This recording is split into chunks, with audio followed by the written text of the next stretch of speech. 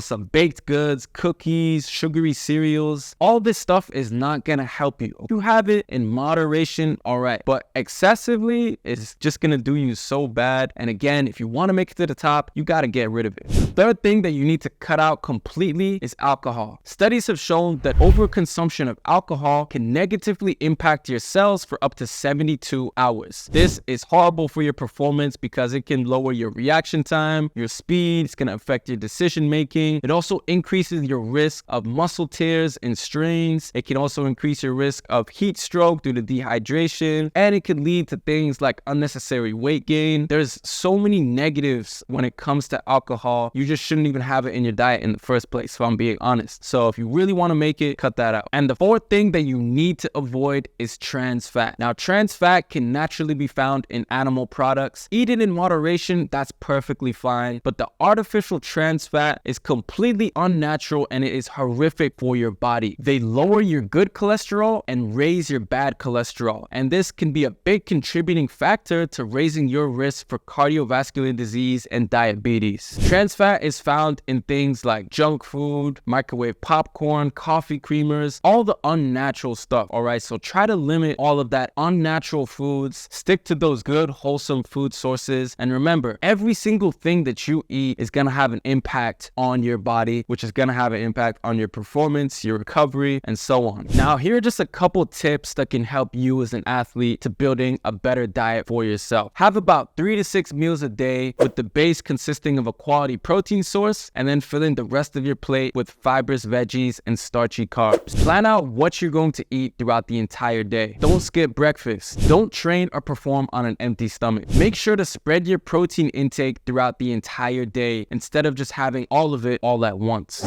Try not to eat too much fibrous veggies and fruits before your workout. Before your workout, have some carbs and protein. After your workout, have a meal high in carbs and high in protein. Well, there you have it, guys. I hope you found this video helpful. If it was, be sure to give it a thumbs up and share it with everybody else you think can benefit. If you have any questions, leave it in the comment section down below. Be sure to subscribe so you don't miss any of my future content. Thank you all so much for watching, and I'm gonna see you guys soon.